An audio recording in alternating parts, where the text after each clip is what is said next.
اور چھٹا سبب اور ذریعہ اور وسیلہ حق تک پہنچنے کا، حق کو حاصل کرنے کا، حق اور باطل کے درمیان میں فرق کرنے کا یہ ہے کہ ایسی دوست، ایسی صحبت اختیار کی جائے، ایسی مجلس اختیار کی جائے جس مجلس کے لوگ نیک ہوں، صالح، بد عقیدہ، بدعتی، مشرک نہ ہو۔ اخلاق اور محبت نماز روزے کی بعد میں بات آئے گی۔ سب سے پہلی چیز یہ ہے کہ ایسی مجلسوں میں بیٹھا جائے جس مجلس کے لوگ بدعتی نہ ہوں، مشرک نہ ہوں،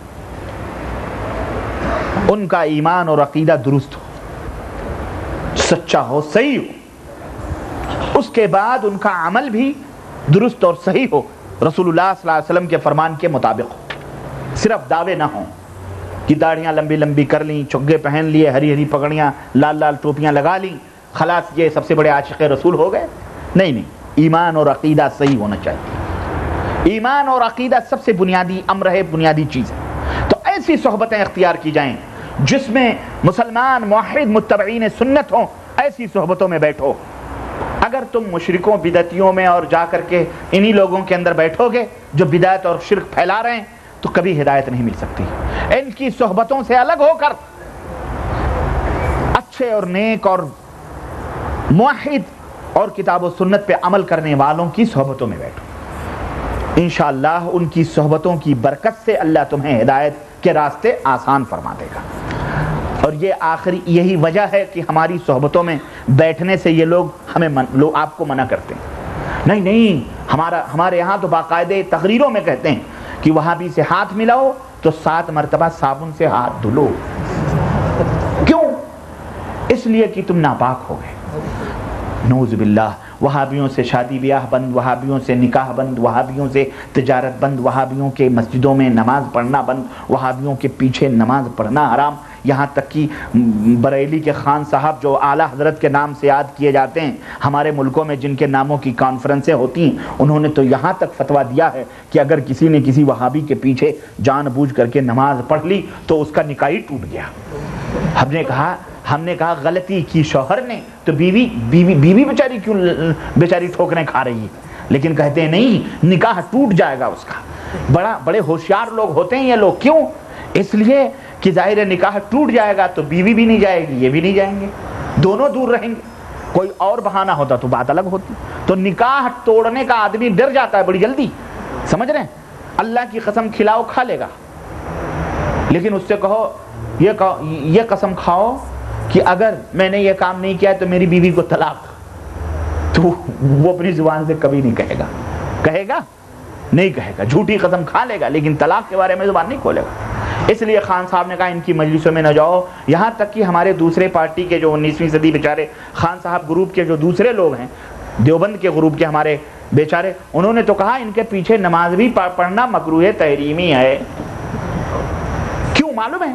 اس لیے کہ ان کی مجلسوں میں جائیں گے، ان کی باتیں سنیں گے، قرآن اور احادیث کی باتیں سنیں گے تو فطرت کہیں بیدار نہ ہو جائے، کیونکہ فطرت تو ہے قرآن و حدیث۔ ہر بندے کو اللہ سے محبت ہے، رسول سے محبت، چاہے وہ قبر پجاری ہو، ہے نا، چاہے وہ کہیں بھی کسی کو بھی پوجا کرتا ہو، اسے اپنے اللہ سے محبت ہے، لیکن وہ بیچارہ جاہلیت کی چادر اس کے دل کے اوپر پڑی ہوئی ہے، اس وجہ سے فطرت ابھی خاموش ہے۔ تو اس لیے وہ ڈرتے ہیں کہ ان کی باتیں سن لیں گے تو گمراہ ہو جائیں گے۔ میں ہمیشہ یہ کہا کرتا ہوں، آپ قادیانیت کو بھی پڑھو، مرزائیت کو بھی پڑھو، بہریت کو بھی پڑھو، درزیت کو بھی پڑھو، دیوبندیت کو بھی پڑھو، بریلویت کو بھی پڑھو، مودودیت کو بھی پڑھو، سب پڑھو، سب کی جاؤ، سب کے پاس جاؤ، سب کی سنو، لیکن مانو کس کی؟ اللہ کے قرآن کی اور نبی کے فرمان۔ شیطان کو بھی دیکھو، اگر شیطان قرآن کی بات کر رہا ہے، حدیث کی بات کر رہا ہے ہمارے سرآنکھوں کو، اس کی بات ہم ماننے کے لیے تیار ہیں۔ لیکن آسمان پہ اگر کوئی آدمی مسلح بچھا کر کے چل رہا ہو، یا سطح سمندر پر دریاؤں کے اوپر جوتے اور چپل پہن کر کے بغیر کشتی کے سفر کر رہا ہو، چل رہا ہو، اور وہ اللہ اور اس کے رسول کے خلاف کوئی بات مانے تو ہم ماننے کے لیے تیار۔ یاد رکھو، یہ اصول محمد الرسول اللہ صلی اللہ علیہ وسلم نے ہمیں بتلائے ہیں۔ حضرت ابو ہریرہ کا وہ واقعہ یاد ہے آپ کو، جہاں شیطان چوری کرنے آتا تھا نہیں, 3 دن پکڑا, تیسرے دن کہنے لگا اللہ, اس شیطان نے کہا دیکھو آج چھوڑ دو, آج میں تمہیں ایک دعا بتاتا ہوں. کہنے لگے کون سی؟ کہا وہ پڑھ لو تو میں کبھی نہیں آؤں گا. کہنے کون سی دعا؟ کہا آیت الکرسی پڑھ کے سو جایا کرو, میں کبھی نہیں آؤں گا تمہارے گھر میں. صبح ہوئی, اللہ کے نبی کے پاس گئے, اللہ کے نبی سے واقعہ بیان کیا. اللہ کے نبی صلی اللہ علیہ وسلم نے فرمایا ہے تو جھوٹا پر تمہیں سچی بات بتا کے گیا. تو اگر رب کے قرآن کی بات شیطان بھی بتلائے نا, ہم اسے ماننے کے لیے تیار ہیں. لیکن اللہ اور اس کے رسول کی مخالفت میں اگر اپنے آپ کو قطب عالم کہنے والا, غوث اعظم کہنے والا, اپنے آپ کو بہت بڑا مرشد اعظم, امام اعظم کہلانے والا, اگر کوئی رب اور رسول کے فرمان کے خلاف کوئی بات کہتا ہے, اس کی بات ہم ماننے کے لیے تیار. یہی کھری دعوت ہے, بالکل صاف ستھرا, بغیر لاگ لپیٹ کے, بغیر کسی مداحنت اور مجاملت کے. یہ بات ہم کہتے ہیں تو ہمارے کچھ مولویوں کو مرچی لگتی ہے, اتنی مرچی لگتی ہے کہ اچھلنے لگتے ہیں, نہیں یہ بڑا سخت بولتا ہے. بے سخت ہے یہ, امت کو اس وقت ضرورت ہے بھائی, ضرورت ہے اس طرح پانی کو پانی اور دودھ کو دودھ بیان کرنے کی. مجاملت مت کر, مداحنت مت کر, منافقت مت کر, سیدھی سادی دعوت جو اللہ رسول نے بتلائی ہے وہ امت کے اندر رکھ دے. یہی ہمارا سامان تجارت ہے. پسند آئے لے لو, نہ پسند آئے راہ لو. ہم مجبور نہیں کرتے کسی کو. صحیح بات ہے کہ نہیں صحیح بات ہے؟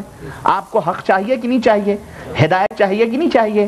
ہاں, تو ایسے بیٹھے بٹھائے نہیں ملے گی, اس کو تلاش کرنا پڑے گا. اس کے لیے تھوڑی جد و جہد اور محنت کرنا پڑے گی, ورنہ برہمنوں کی طرح بنے بنائے حلوے کھا رہے ہو جیسے دوسرے ہندو کھا رہے ہیں, گمراہ ہو رہے ہیں اور ان برہموں کے ساتھ جہنم میں جائیں گے. ایسے ہمارا بھی حال ہوگا.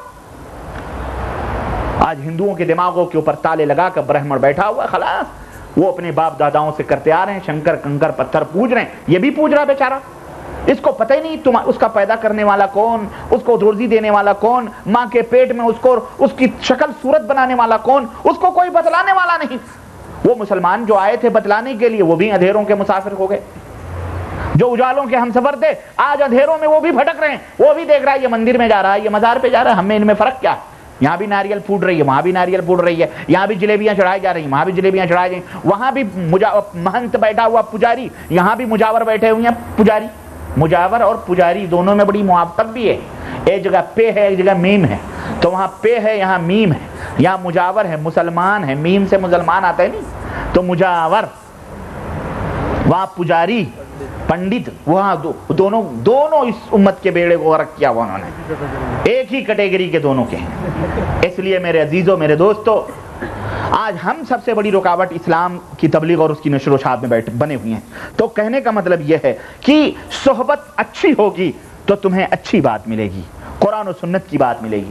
صحبت بری ہوگی تو قصے ہیں, کہانیاں ہیں, شرک اور بدعت کی دعوتیں ہیں کہ نبی بادلوں کی رتھ میں آ رہے ہیں, ایک دفعہ درود پڑھ لو, سود کھاتے رہو, منہ سور کا ہو گیا.